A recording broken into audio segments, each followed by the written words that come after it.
What up guys? So today's video is going to be on marketing. We're going to go over specifically Instagram and a lot of different ways that you can use Instagram to push your music. The first thing you're going to want to do is make sure that you set yourself up with a landing page. A landing page is a little link that you can put in your bio that will allow you to put as many links as you want. As you may or may not know, Instagram only allows you to put one link in your bio. So a landing page will allow you to do this as many times as you want. Check the description for a link below. The second thing I'm going to say about Instagram is to make sure that you're personal. Now, the Instagram may be for your artist or for your label, but you're still going to want to have some sort of image that ties in who you are or kind of what you stand for in the music world, or kind of give some idea on what genre you're working with. I personally think that it's best to put your face. The second thing I'm going to say is on the bio. Make sure that you have directional leading words in your bio. You're going to want to have something like music videos below, or a list of some of the things that you are going to be posting on your page. It could be genres, it could be the types of videos, it could be anything like that, anything to classify your page so the person who is visiting knows what to expect. Stories are super useful when promoting with music, and they're even more useful when trying to engage with your audience. I personally make sure to post on my story more than once a day. I also like to have series, or types of series, is plural of series, seri, however you would say it, going on my page at all times. Some of them are silly, some of them are more educational, some of them are music related, but the idea is to have something that brings people back. We're going to want to have something on our page that will bring people to the page. We're going to want to have something on our page that will engage them, keep them there, and we're going to want to have something that will bring them back.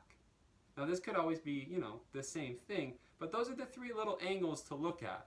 Now what can I create, what can I post that is going to bring in people? Hey, this guy's doing this, check it out, this video is funny, this video is awesome, how did he do this? Then we're going to want to keep them there. Is that going to be a promise for more? Is that going to be a series, right? And then keeping there, also goes a little bit hand in hand with bringing them back.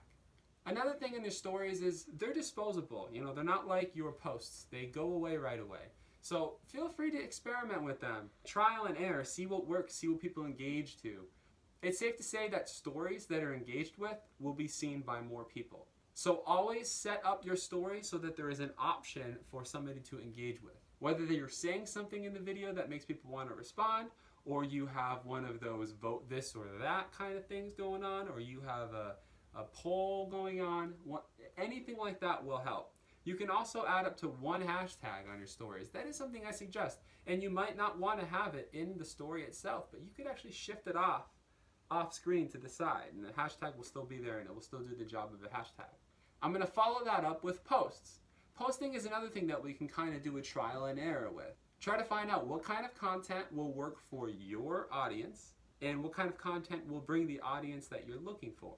So maybe right now, the people who are following you don't like videos of you playing music, but that doesn't mean you can't try to find those and still entertain the others. Another thing with posts is hashtags. This is huge. Always hashtag your post, don't overdo it, and my biggest thing is make sure you're picking second tier or third tier or second shelf or third shelf hashtags. If you make lo-fi, don't put hashtag lo-fi. You're going to get 50 people, bots commenting, promoted on this, promoted on this, promoted on this, promoted on this. If you don't want that, use second shelf or third shelf hashtags. Now that would be like super chill lo-fi, lo-fi bedroom, bedroom lo-fi, add a word to it.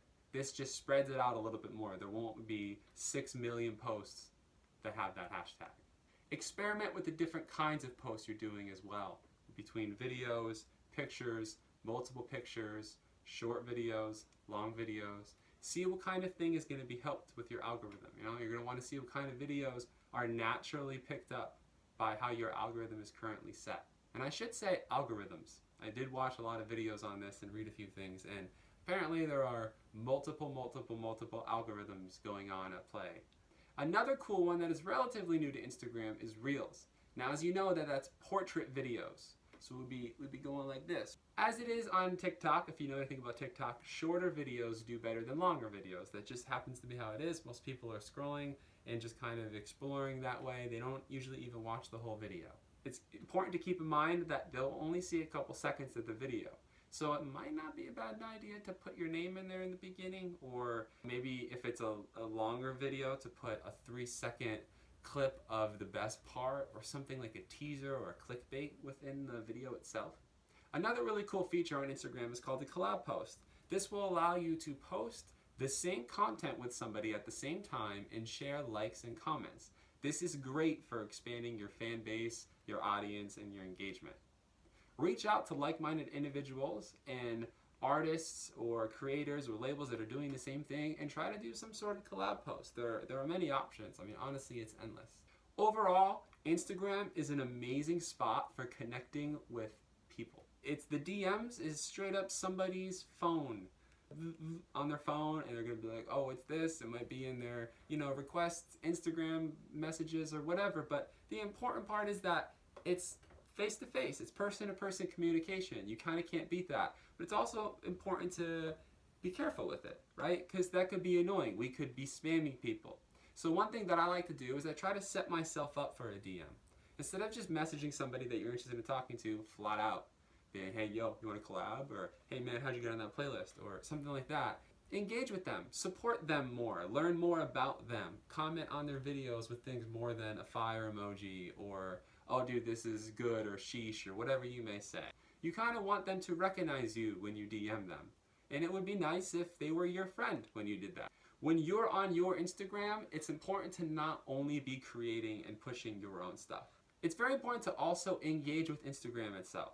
Go down your wall. Make sure you're liking everybody you're following. And if you don't like the stuff that you're following, unfollow it. But make sure you're kind of supporting all the people that you see. Comment on everything. Give a couple comments that are genuine. Kind of push that algorithm forward. If you comment more and you like more, I promise you, you will get more likes and more comments. That's how it works. You want people to recognize your name. Instagram is a great spot to reuse and recycle content. Now, if you make a video that's in portrait, that's perfect for Reels. But then you can also hide it from your profile, which is a little option you can do. Hide it from the grid for the squares and repost the video as a square video. Because the Reel is going to be shown mostly to people who aren't following you, while the square posts are going to be showing people who are primarily following you. So this is two different audiences when you're pushing the same video. But to wrap it up, Instagram is wonderful. I absolutely love it. It's changing constantly, and it is a very, very useful tool for all creators. If you have any questions about Instagram, promoting on Instagram, or how any of those little nitty-gritty things I may have said worked, feel free to send me a DM here or Instagram. Thank you for being here.